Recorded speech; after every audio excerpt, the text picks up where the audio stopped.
За хичээлийн сэдэв маань найруулга ба түүний хэм хэмжээ гэсэн сэдэв байна.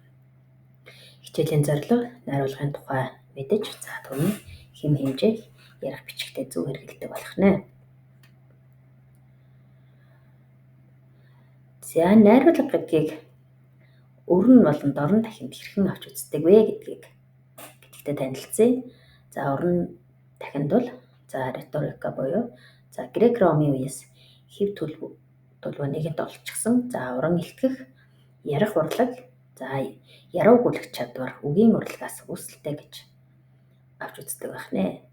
За дорн дахинд бол энэтхэг төвд Монголын утга соёлд үлэмжлэл илэрсэн дуун ухаан хэмээх өргөн цар хүрээтэй ойлголтын дор за үгхийг найруулж утгыг оруулахын нэгэн эрдэм уламжлан хөгжсөний нэг нь.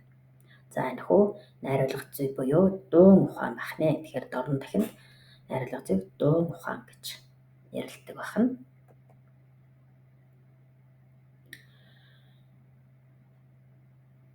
За хэл шинжилэлд найруулга гэдэг ойлголтыг бол за хүний бодол санааг үг өгүүлбэрийн дистаратайгаар зөв илэрхийлэхийг хэлдэг гэж үздэг. За тэгэхээр хүн санаа бодлоо илэрхийлэхдээ тодорхой арга барил, хэлбэр хэв маягийг ашигладаг гэсэн үг. За найруулгыг бол дээд буюу эрхэмсэг, дунд буюу энгийн найруулга, за доод буюу доромж найруулга гэсэн за ийм 3 түвшинд ангилан авч үздэг. За харин найруулга зүй гэдэг шинжлэх ухаан нь бол за тухайн санаагаа зорилгодоо тохируулан зөв тодорхой ойлгомжтой илэрхийлэх аргыг судалдаг ийм ухаан юм байна.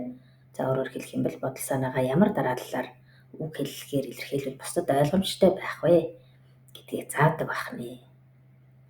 За тэгэхээр найруулга зүй нь бол хэлний дотоод зохион байгуулалтыг судалдаг. За мөн хэлний хэрэглээг тухайн нөхцөл зөв ашиглахад тусалдаг.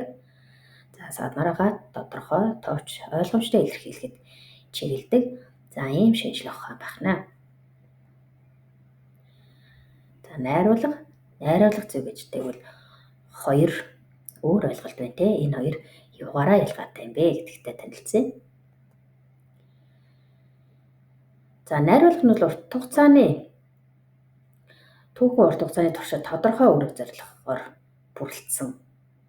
За тухайн хэлний өвөрмөц онцлог дэг жаяг хэм хэмжээтэй байдаг. За мөн хэлний хэрэглүүрийг зөв зохистой хэрэгэлдэг практик үйл юм байна. За харин найруулга зүй гэдэг нь бол хэлний альва нэгжийг хэрхэн хэрэглэхийг судлах шинжлэх ухаан юм байна. За мөн дэг жаягийг задлан шинжилж, тайлбарлаж, нийтийн хэрэглээ болох зорилго бүхий ийм шинжлэх ухаан гэж үздэг. За мөн хэлний хэрэглүүрийг зөв зохистой хэрэгэлдэг практик үйлийг илэрхийлэх арга боломж хэм хэмжээг судалдаг байна. За бусад ойлголтуудыг за дараагийн унших материалаас уншиж судлаад за мөн бие даан ажиллах дасгалуудыг хийгээрэй.